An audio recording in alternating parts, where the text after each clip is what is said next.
Em nome do Pai, do Filho e do Espírito Santo. Amém. Vinde, Espírito Santo, enchei os corações dos vossos fiéis, acendei neles o fogo do vosso amor. Enviai, Senhor, o teu Santo Espírito. Tudo será criado, renovareis a face da terra, por Jesus Cristo nosso Senhor. Ó Deus bendito, que instruíste os corações dos vossos fiéis com a luz do Espírito Santo, fazei que apreciemos retamente todas as coisas segundo o mesmo Espírito e gozamos sempre da sua consolação por Cristo nosso Senhor. Amém. Te bendizemos, Senhor, te damos graças nesta noite, entregamos a vós, Senhor, aquilo que nós somos, aquilo que nós fazemos e pedimos a vossa graça, a vossa bênção para realizar esse programa segundo a vossa santa vontade, segundo a vossa verdade, Senhor, para que todas as coisas sejam para a vossa glória, para a edificação da igreja, para a salvação das almas. Glória ao Pai, ao Filho e ao Espírito Santo, como era no princípio, agora e sempre. Amém. Que Nossa Senhora, Mãe da Igreja, nossa Mãe, nos acompanhe e nos proteja. Ave Maria, cheia de graça, o Senhor é convosco. Bendita sois vós entre as mulheres e bendito é o fruto do vosso ventre, Jesus. Santa Maria, Mãe de Deus, rogai por nós pecadores, agora e na hora de nossa morte. Amém. Glória ao Pai, ao Filho e ao Espírito Santo, como era no princípio, agora e sempre. Amém. Glorioso, bendito São José, rogai por nós. Em nome do Pai, do Filho, do Espírito Santo. Amém. Muito bem, meus amigos, nós estamos na nossa Escola da Fé e hoje vamos ter um programa especial. Não vamos ter, inclusive, o e-mail ao vivo e nem o Twitter, porque nós vamos fazer um estudo especial hoje sobre algo muito importante. O Papa Bento XVI tem pedido muito que os católicos entrem na vida pública. Eu quero, inclusive, ler aqui, uma das últimas palavras do Papa Paulo Bento XVI, quando esteve numa cidade da Itália, Aquileia, exatamente no dia 8 de maio, ao visitar essa cidade, o Papa lançou um verdadeiro apelo aos cristãos, ele diz aqui, para que levem os valores do Evangelho a todos os âmbitos, em particular a política. Que levem os valores do Evangelho a todos os âmbitos, em particular a política. O Papa diz assim que em meio à descristianização que se vive nestas terras, ele está falando ali especialmente na Europa, o bispo de Roma, ele se perguntou, como é possível anunciar Jesus Cristo, como anunciar o Evangelho, como educar hoje na fé. Bem, nós sabemos que o cristão é sal da terra, é luz do mundo. E foi Jesus quem disse isso. Vós sois o sal da terra, vós sois a luz do mundo. Santo Agostinho dizia que aquilo que a alma é para o corpo, o cristianismo é para o mundo. O cristão é para o mundo. É o cristão que salga o mundo, que ilumina o mundo. Você sabe muito bem o sentido dessas duas palavras. O sal, ele conserva. Qualquer produto que você compra num supermercado, que precisa ser conservado, qualquer alimento, ele tem sal. Você pode ver ali, na composição do leite que está vendendo ali, qualquer chocolate, qualquer doce, qualquer pão, tem lá sódio. O sódio é o sal. Você vai encontrar. Por quê? Porque o sódio conserva. E a luz ilumina. Esse mundo está nas trevas da mentira. O mundo se divide em duas partes: a verdade de Deus, do Espírito Santo, e a mentira do demônio. A gente sabe disso. Então, quando a luz de Cristo ela é acesa, ela é focada num ambiente, a mentira vai embora, a mentira desaparece automaticamente. Assim, quando você acende uma luz, a escuridão some, não é? Então, o Papa está pedindo que os cristãos participem da vida política e levem os valores do Evangelho. Por isso, hoje nós vamos ter uma conversa sobre isso. Eu convidei um grande amigo, especialista na doutrina social da igreja, também nesta interface do cristianismo com a política, como os papas sempre vêm pedindo, para a gente fazer um estudo um pouco profundo sobre isso, porque isso também é a nossa fé, ok? Então, estou aqui com o doutor Evandro Gussi, é um prazer recebê-lo aqui, já está aqui do nosso lado aqui na mesa. Doutor Evandro, muito prazer em recebê-lo. Eu quero, antes de começar a conversa com ele, rapidamente apresentá-lo. É um grande amigo, eu tenho conversado muito com o doutor Evandro, nós temos até participado de um grupo assim de reflexão sobre esses assuntos, um grupo de amigos, Padre Paulo, Ricardo, eu, o doutor Evandro, temos também até alguns bispos, né, inclusive Dom Fernando, que trocamos ideias sobre essas questões de hoje, tão importantes, a importância da vida do cristão na política, tendo em vista tantos assuntos importantes da nossa fé, que tem uma interface com a política. Você está vendo aí, nós estamos vivendo uma série de assuntos, né? Por exemplo, foi aprovado, por exemplo, o uso de embriões humanos para a medicina, destruindo vidas humanas, não é? Então, a própria CNBB contestou tudo isso, o Vaticano contesta, mas foi aprovado como lei. Por quê? Porque a política aprovou como lei. E outras coisas que eu tenho certeza que você não concorda. Aprovaram no Brasil o divórcio, tentam aprovar o aborto, né? E se nós cristãos, que somos a maioria matematicamente nesse país, 70% diz o IBGE, mas se nós ficarmos de braços cruzados, a gente vai vendo uma série de coisas leis sendo aprovadas, que não estão de acordo com a fé da maioria do povo. Ora, isso é uma certa, eu diria, incoerência com a democracia, não é?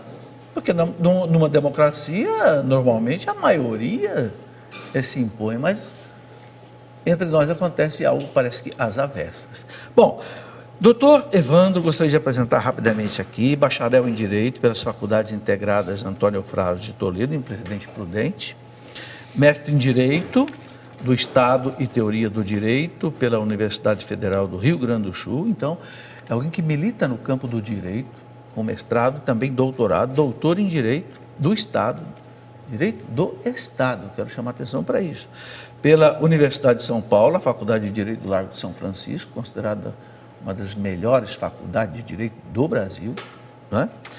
E tem uma experiência muito boa como professor, como docente na Universidade Federal do Rio Grande do Sul, Porto Alegre, Faculdade de São Judas Tadeu, Porto Alegre, Faculdades Integradas Antônio Eufrásio de Toledo, de Presidente Prudente, também na Unesp, campus de Presidente Prudente em São Paulo, na FEDAP em Tupã, Uni La Salle, e atua em várias áreas também muito relevantes. Filosofia moral e política, doutrina social da Igreja, ciência política, teoria do Estado, direito constitucional, bem, e outras coisas mais. É exatamente um campo, Evandro, que eu conheço muito pouco. Porque, como você mesmo já sabe, a minha vida inteira foi uma vida de ciências exatas, né? Fiz doutorado em ciências aeroespaciais, no ITA em São José dos Campos, tem pouco a ver, né? Depois na Unesp, em Guaratinguetá, tem muito pouco a ver com esses assuntos. É por isso que eu trago aqui esses convidados que têm uma vida nesses assuntos, para que a gente possa levar para você que está nos acompanhando aí, né, esse trabalho todo. Evandro, muito boa noite. Muito obrigado por você estar aqui. Boa noite, professor Felipe. Boa noite a todos que nos assistem aqui pela Canção Nova nesse programa, que em regra eu sou telespectador. Em casa assistimos a Escola da Fé sempre que estamos em casa. E é uma alegria para mim estar aqui. E dizer que o senhor não entende desse assunto só reforça a modéstia e a humildade do senhor. E nós estamos aqui, na verdade, para discutir, e eu acho que aprendo mais do que ensino. Ok. Evandro, nós vamos conversar hoje um pouco também sobre isso daqui. Não só sobre o compêndio da doutrina social da Igreja, que é um documento espetacular, que está escrito aqui, do Pontifício Conselho de Justiça e Paz do Vaticano. Esse compêndio já tem uns 5 anos, não é isso?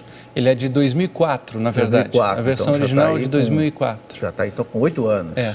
Outubro de 2004. Mas é um documento que eu sinto, Evandro, que pouquíssimas pessoas leram. Eu chego assim muitas vezes, esses dias me convidaram para fazer uma pregação lá em Osasco, né, a liderança da renovação carismática do estado de São Paulo, o nosso amigo Rogério, e havia lá o que eu acho umas 120 pessoas de liderança. Eu perguntei quem é que já leu, porque o assunto era a doutrina social da igreja, que o Rogério pediu que eu falasse. Né? O Rogério é o coordenador estadual da renovação em São Paulo. E pediu que eu falasse. Então, eu digo, quem é que já leu o compêndio de doutrina social da igreja? Ninguém levantou a mão, Evandro. Ninguém. E eu entendo, porque a doutrina social da igreja é um assunto que ainda não... Essa ficha não caiu na linguagem do povo, né?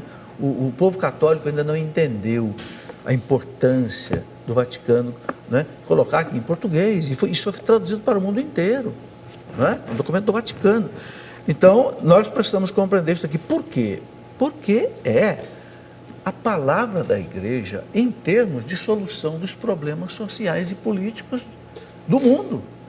Nós vamos falar de esquerda, de direita, de marxismo, de capitalismo, e o povo fica assim, perdido. Nós queremos conversar sobre isso, ok? Mas eu queria, Evandro, primeiro que você se apresentasse um pouco mais, sabe? Porque o que mais me alegra em conhecer você, ter amizade com você, não é o fato de você ser doutor aqui em Direito do Estado, ter feito mestrado, ser professor de várias universidades. O que me alegra é ver uma pessoa jovem como você, culta, preparado e católica convicta, que, como eu procuro fazer, trabalha na igreja com convicção. Como é que você chegou a isto? Conta um pouco para nós, desde a sua infância. Professor, realmente esse eu acho que é o valor mais precioso que nós podemos ter na nossa vida, é a fé. Porque a partir da fé, todas as outras dimensões da vida humana ganham um sentido novo, um sentido realizado. E a minha vida e a história da minha vida é muito simples. Eu fui batizado quando criança, mas durante aproximadamente 15 anos tive uma fé de preceito, mas ao mesmo tempo sem tanta convicção e sem tanta vivência. Até que um dia me convidaram para fazer um seminário de vida no Espírito Santo. Eu tinha 15 anos de idade na época. É isso. E faz 15 anos isso. Faz 15 anos. E nesse seminário de vida eu ouvia essa questão de encontrei Jesus, Jesus mudou a minha vida, e isso me causava uma certa estranheza. Eu gostava muito de estudar, mas a fé não tinha essa dimensão na minha vida, apesar de batizado e crismado. E fui fazer uma experiência de oração que compunha esse seminário de vida lá na cidade de Dracena. E quando eu fiz essa experiência de oração, eu não tive assim nenhuma experiência mística inicialmente, nenhuma experiência extraordinária ou sensível, mas depois eu comecei a perceber que a minha vida não era mais a mesma. Eu comecei a perceber que os meus gostos começaram a mudar, e aquele seminário de vida no Espírito Santo, que tinha uma lição por dia, que mostrava o amor de Deus e mostrava que Ele havia mandado o seu Filho para morrer pelos pecados que eu e todos nós temos. Aquilo foi causando em mim realmente uma metanoia, uma mudança de mentalidade. E isso começou ali na minha adolescência e me trouxe assim uma alegria muito grande, porque eu tive, a partir dos 15 anos, 14 para 15 anos, assim uma preservação. É lindo, até o compêndio da igreja, da doutrina social da igreja fala da ideia de casa, de tenda, que a igreja é uma tenda para o mundo, e eu vivi isso na minha adolescência. Claro, com todas as limitações e dificuldades de um adolescente, mas eu vejo hoje assim que eu fui preservado por essa tenda, que é a igreja. Então, muitas coisas que a gente vê hoje da realidade de juventude, eu acabei não vivendo. Coisas que não são os descaminhos, eu acabei não vivendo.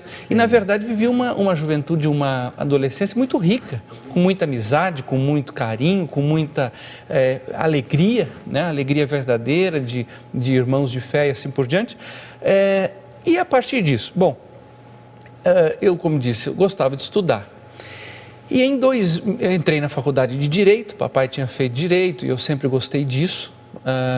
E entrei na faculdade, e ali eu tive um certo choque, porque por um lado havia a minha fé, que tanto me fazia bem e tanto me realizava como pessoa, mas por outro lado a ciência, da qual eu também tanto gostava, em muitos momentos parecia que ambas não conseguiam se conciliar. Depois, mais tarde, fui descobrir que na verdade não era uma ciência honesta. Quando eu falo honesto, não é que as pessoas que me ensinavam não eram honestas de jeito nenhum, grandes pessoas, mas hoje um modo de se fazer ciência que se afasta um pouco da verdade em alguns sentidos, que não entende um pouco os processos históricos, e me gerou um conflito. Quando em 2001, uma pessoa que me ajudou muito nessa caminhada, que foi o Reinaldo Augusto, que o senhor conhece, me apresentou o professor César Saldanha Souza Júnior, que hoje, professor César, que é professor titular da Universidade Federal do Rio Grande do Sul. E na época o Reinaldo disse: professor, olha, esse rapaz gosta de estudar, esse menino gosta de estudar, e eu acho que o senhor tinha que investir e assim por diante, construir, ajudar esse menino a construir, porque era um menino mesmo, na época tinha 18 para 19 anos, construir aí uma vida acadêmica.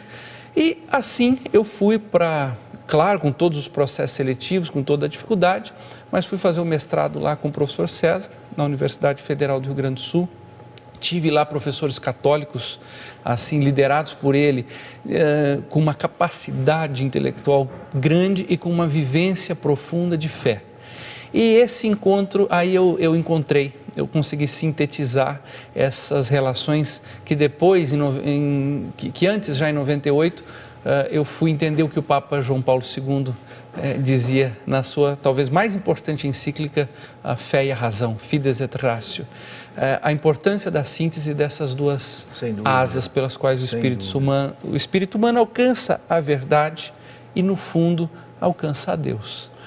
É verdade. E depois você fez o doutorado também na São Francisco, em São Paulo. Esse foi um fato interessante e acho que rapidamente vale até a pena contar.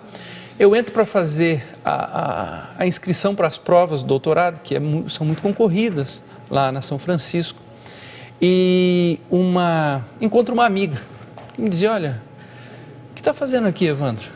Eu vim fazer a inscrição, vou fazer as provas para o doutorado aqui.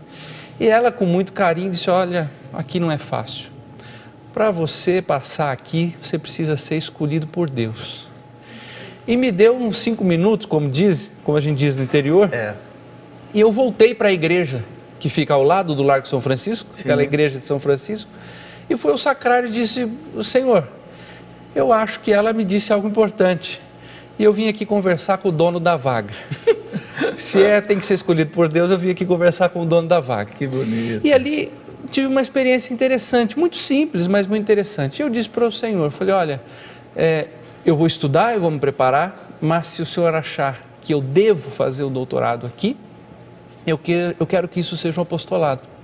Eu quero que isso sirva para a promoção do seu reino já instaurado em Jesus aqui, e que eu possa contribuir com isso de alguma forma. Eu acabei sendo aprovado, voltei para São Paulo, já que eu sou paulista, na época eu estava no Rio Grande do Sul, e aí fiz o doutorado ali, foi uma experiência muito rica. Enfim, esse é o resumo dessa história. E você foi fazer, então, doutorado na São Francisco em Direito do Estado. Por que Direito do Estado? Eu sei que o direito tem vários ramos, né? O trabalhista, o civil. O que é o direito do Estado? O direito do Estado, ele é uma área do direito que a gente chama de enciclopédica, porque ele contempla várias matérias. Entendi. Então ali está a filosofia política, a ciência política, o direito constitucional, a teoria do Estado. Então é uma área que tem uma abrangência muito grande e que desde o início da faculdade foi realmente a área do direito que, por ter esse aspecto da filosofia, onde eu encontrei na filosofia da inspiração cristã, na doutrina social da igreja, um ambiente sólido, uma estrutura sólida para poder pensar, para poder refletir sobre esses assuntos. Evandro, e nessas universidades todas que você passou, fazendo aí mestrado, doutorado no campo do direito, você encontrou assim muita oposição à igreja, à cultura católica? Encontrou assim um laicismo anticatólico, como a gente vê na mídia? Você encontrou isso também na universidade? Isso existe sim. nós temos ainda pessoas, vamos dizer que temos três polos, se é que dá para dizer três Sim. polos, mas um que ainda há vozes católicas na academia, ainda existem vozes que buscam a verdade, que buscam a realidade do ser humano, que buscam a realidade sobre a sociedade. Existem pessoas que não veem dessa forma, mas têm um pensamento aberto e que dessa forma também contribuem com um diálogo, nos ouvem, querem entender o que a igreja, o que o pensamento de inspiração cristã tem a oferecer à sociedade. E nós temos pessoas que têm uma verdadeira aversão. Então, eu me lembro que numa aula, no doutorado, quando eu citei num assunto em que é importantíssimo São Tomás de Aquino, eu fui repreendido, porque São Tomás de Aquino não era filósofo, São Tomás de Aquino não era pensador, São Tomás de Aquino era um padre. O que era, então? E que não, Se São Tomás não era filósofo, nem teólogo, eu quero saber quem que foi era. a pergunta que eu me fiz. Se São Tomás não era filósofo, quem eu era? Quem eu era? Mas, agora, o que isso me fez ver e que eu aprendi da própria igreja, é que mesmo nesses momentos de oposição, eu acho que o nosso carisma, o nosso ministério é sempre o amor. Eu me lembro de João Paulo II, quando na Polônia, seus amigos acabaram caindo em armas contra o regime, ou contra o nazismo, ou mais tarde contra o comunismo. E ele sempre insistiu que a arma que ele usaria era a arma do amor, era a arma da compreensão, e que pelas atitudes dele as pessoas viriam o que era Jesus Cristo. E de fato a Polônia é para nós hoje um testemunho do que o amor pode fazer, do que o amor pode construir. Então, eu nunca tive assim também uma postura de combate, claro, defesa da fé, defesa dos nossos valores, defesa da verdade. Sem agressividade. Mas sem agredir, porque se a gente amar, as pessoas vão ver que Jesus nos ama e por isso podemos crer e conhecer o amor como nos ensina São João.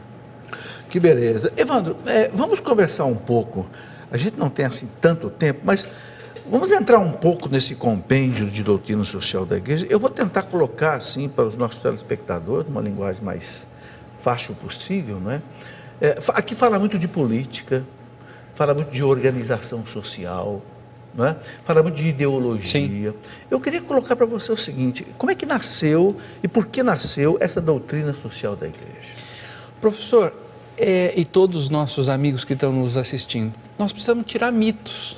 Quando fala doutrina social da igreja, essa expressão, as pessoas acham que é uma coisa do outro mundo. E não é. É a coisa mais simples do mundo. E todo bom católico vive doutrina social da igreja e deve vivê-la na sua vida no dia a dia, da maneira mais simples possível. Doutrina que significa um ensinamento. Certo. Né? Quando a gente ensina os filhos da gente a fazerem aquilo, uma coisa ou outra coisa, ou a ter uma educação, a respeitar os mais velhos, nós estamos doutrinando, ensinando os nossos filhos. Então a igreja tem uma doutrina, um ensinamento. Que ensinamento? Baseado no Evangelho. Sempre baseado no Evangelho, sempre baseado na luz natural da razão que Deus nos deu e na revelação, da qual o Evangelho é um portador mais que privilegiado, um portador especial. Mas doutrina, então, vamos lá, doutrina social da igreja, é um ensinamento sobre a sociedade, sobre a vida do ser humano em sociedade, como que a gente se realiza como pessoa. A primeira sociedade que nós temos é a família. O primeiro modo como o ser humano se relaciona com outro ser humano é na família. Então, a doutrina social da igreja vai falar sobre família, vai falar sobre economia, ou seja, como que a gente produz riqueza, a gente ganha nosso dinheiro, a gente trabalha, monta uma empresa ou trabalha uma empresa, vai falar sobre inúmeros temas. Mas como isso começou? Isso começa fruto da revelação, fruto de Pentecostes. Nós temos percebido que aqueles homens, depois de Pentecostes, nunca mais foram os mesmos. Os apóstolos reunidos no cenáculo com Nossa Senhora, depois de Pentecostes, nunca mais são os mesmos. Sem dúvida. Mas tem um outro lado. E aí eu falo de um livro do Senhor que é muito importante para mim e para tanta gente que tem lido, que é Uma História que Não é Contada. É um livro importante do Senhor. E pelo livro do Senhor, Uma História que Não é Contada, a gente percebe um segundo fato. Aqueles homens não são mais os mesmos, mas o mundo, depois daqueles homens, também nunca mais foi o mesmo. Sem dúvida. O mundo, depois daqueles homens, nunca mais foi o mesmo. Por quê? Porque a partir dessa luz que é Jesus, a partir dessa luz que é o Cristo, começa a igreja a ensinar como que nós vamos viver em sociedade a partir da luz de Cristo. Como que essa luz que ilumina tudo vai me ensinar a ser um pai de família, vai me ensinar a ser um bom esposo, vai me ensinar a ser um bom trabalhador na empresa em que eu trabalho, vai me ensinar a ser um bom cidadão, como eu vou contribuir na vida política, que é o ápice da vida social no Estado, e até o compêndio da doutrina social da igreja vai falar até do meio ambiente, Sim. de como nós devemos viver em relação ao meio ambiente. E o que a gente tem no fundo é que a igreja sempre teve uma doutrina social, sempre, desde que a revelação foi completada. É verdade. Depois da ressurreição, Pentecostes e até a morte do último apóstolo, quando a revelação é completada, nós começamos a ter um ensino. A igreja começa a ensinar, ela que é mãe e que é mestra, ela começa a nos ensinar como viver em sociedade. E se a gente olhar para a história, e por isso eu citei esse livro do Senhor, nós vamos ver que em inúmeros momentos, se não todos os momentos da história, nós tivemos uma influência positiva dos cristãos, tanto da hierarquia, dos papas, dos bispos e dos padres, né, como também dos leigos, uma influência que construiu muita coisa boa nesse mundo. E desde o tempo dos romanos, né? Sem dúvida. Antes do cristianismo penetrar em Roma, a partir do momento que o cristianismo justamente penetrou em Roma, antes do cristianismo e depois, uma expressão bonita do Senhor, quando o império se ajoelha diante da cruz, nós temos uma influência. A igreja começa a ensinar como o homem é de verdade. Sim. Quem é o homem? Porque Jesus é homem. É. Jesus se faz homem, com exceção do pecado, mas em tudo igual ao homem. Jesus se relaciona e mostra, a partir dessa luz que é o Cristo, a gente começa a aprender como viver em sociedade. Então nós sempre tivemos uma doutrina, um ensinamento de como viver em sociedade. E isso construiu as coisas mais lindas que nós temos. A gente fala tanto em universidade, né, no Brasil e no mundo, mas quem constrói as primeiras universidades é a igreja. É a igreja. Eu convido a cada um que está aí na sua casa a pensar no nome do primeiro hospital que tem na sua cidade.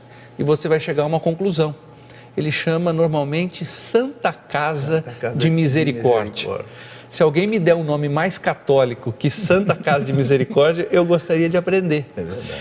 Isso foi o quê? Isso foi a influência dos cristãos, Sim. iluminados pela luz de Cristo, começaram a contribuir para que a sociedade, a partir desse ensino, dessa doutrina que nasce da revelação do Senhor, pudesse influenciar. E aí nós podíamos, assim, eu me lembro de São João Batista de La Salle, Sim, que, dos colégios dos irmãos dos pobres cristãos.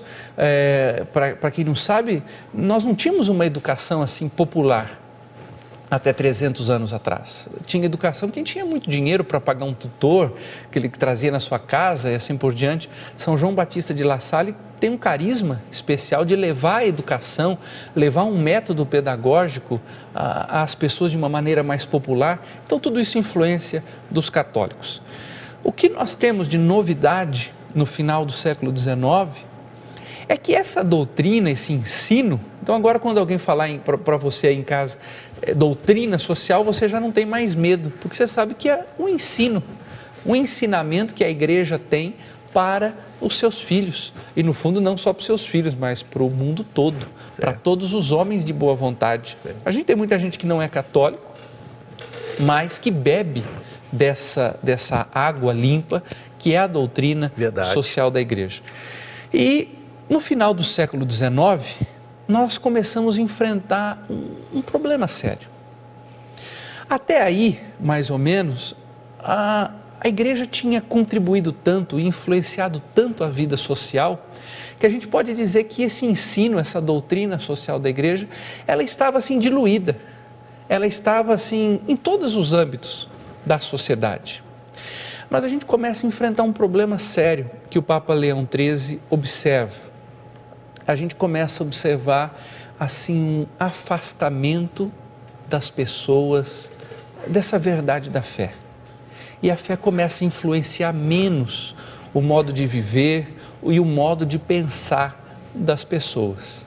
Porque se a gente não vive do jeito que a gente pensa, né, dizia Santo Tomás, em pouco tempo nós vamos começar a agir do modo como nós estamos pensando. Quem não age como pensa, daqui a pouco começa a pensar como está agindo. E o Papa começa a perceber que o ensino cristão diluído já não trazia uma resposta eficiente para os novos problemas, para o que eles chamam de rerum novarum, né? Das coisas novas. Então nós temos em 1891 a inauguração de um novo período. Na verdade não é a inauguração da doutrina social da igreja, porque ela sempre existiu. Já do passado. Mas a gente tem a inauguração de um novo momento da doutrina social da igreja, em que ela passa a ser sistematizada, ela passa a ter um caráter assim magisterial, nós podemos dizer, ou seja, de um ensino sistemático através de documentos, de como se comportar na vida social. Que beleza, Evandro. E uma coisa que me chama muito a atenção no compêndio, e é bom dizer que o Catecismo da Igreja também tem um resumo desse ensinamento, né? Se não me engano, na terceira parte, quando fala dos mandamentos, capítulo 7, não roubar, não matar, ali o Catecismo traz também uma síntese da doutrina social da Igreja. E o que eu acho mais bonito ali, eu queria que você falasse um pouco sobre isso, é que diz ali que toda essa doutrina, todo esse ensinamento é baseado na dignidade do ser humano. Sem dúvida. E essa dignidade hoje, Evandro, ela está sendo muito ferida, não é? Pelas certas leis, pelos certos comportamentos. E o mundo parece que não enxerga isso, não entende isso. Por quê? O que está acontecendo? Porque nós perdemos a noção de que a pessoa humana é complexa. E que, em última análise, a pessoa humana é um mistério. Sim. A gente procura entender, e é bonito entender o ser humano, e aí existem as inúmeras ciências que vão tratar do ser humano, quer seja a psicologia, a antropologia, a própria filosofia, a teologia tem um aspecto de estudo do ser humano lindíssimo, mas no fundo a gente se depara com uma realidade. O ser humano é um mistério. Imagem de Deus. Imagem de Deus, justamente por isso. Isso é inesgotável, né? Imagem e semelhança de Deus é também mistério, como Deus é mistério. E a igreja, ela veio desenvolvendo durante esses 2000 anos, uma percepção muito clara sobre o ser humano. Uma percepção muito clara sobre o valor do ser humano, sobre o modo de ser do ser humano, sobre o modo como o ser humano realmente se realiza, sobre o que é a felicidade humana, onde ela se encontra. Tudo isso que a gente busca tanto hoje, que é ser feliz, se realizar. Se a gente fizer uma pesquisa, todo mundo quer ser feliz, todo mundo quer se realizar, mas nós esquecemos de voltar a buscar o que é o ser humano. Então a igreja, como dizem os papas, ela é perita em humanidade. Perito é aquele que entende do assunto, que é expert no assunto, que sabe daquele assunto como ninguém. E a igreja entende de ser humano como ninguém entende, nenhuma outra instituição, nenhuma outra faculdade, nenhuma outra escola conseguiu perceber tanto o que é o ser humano como a igreja percebeu. E por uma razão simples. Porque Deus se encarna, Deus se faz homem. E essa humanidade de Jesus, tão combatida até por algumas heresias do começo da igreja, ela não cabe muitas vezes na cabeça dos judeus, como não cabe na cabeça muitas vezes do homem moderno. Mas graças a essa realidade de fé de que Jesus era inteiramente homem, a igreja sempre teve uma preocupação muito grande com o homem e começou a perceber o que é o homem. E nesse ser humano, ela percebe, na pessoa humana, ela percebe uma dignidade. Ou seja, o ser humano é a obra-prima da criação. É sagrado. O ser humano é sagrado. O ser humano... Não pode ser tratado de qualquer jeito. Não pode ser tratado de qualquer jeito. O ser humano nunca pode ser meio. E aí a gente entra, por exemplo, em algo que o senhor dizia no começo, na questão do embrião humano. Eu não estou dizendo que a causa de salvar vidas, que a causa de recuperar, da gente trazer a mobilidade àqueles que a perderam, toda essa questão da acessibilidade, isso é fundamental. E a igreja pede que sejam desenvolvidas pesquisas no sentido da genética, da farmacologia e assim por diante, porque a igreja é a favor da saúde, a igreja é a favor da vida plena, não há dúvida, mas eu não posso usar, por um fim mais bonito que seja, eu nunca posso usar um ser humano. O ser humano nunca pode ser meio para nada, porque ele é um fim em si mesmo. Como imagem e semelhança de Deus, ele possui uma dignidade, ele possui uma característica que, independente dos nossos pecados, que independente da nossa estrutura e das nossas dificuldades, isso foi marcado no nosso ser. Nós somos dignos por excelência. Isso já foi, de certa forma, percebido em outras culturas, mas com a salvação de Jesus. Jesus não morre pelos anjos, Jesus não morre pelos animais, Jesus morre pela pessoa humana. Então, essa dignidade da pessoa humana ganha no cristianismo, na pessoa de Jesus e nesse ensino que nasce da pessoa de Jesus, um valor muito grande. Portanto, toda a ideia de dignidade da pessoa humana, que hoje está inscrita na Constituição brasileira, que hoje está inscrita nas principais constituições democráticas do mundo, nos principais tratados de direito internacional do mundo, que falam da dignidade da pessoa humana, isso é uma construção da Igreja Católica. Isso é uma construção da doutrina social da Igreja.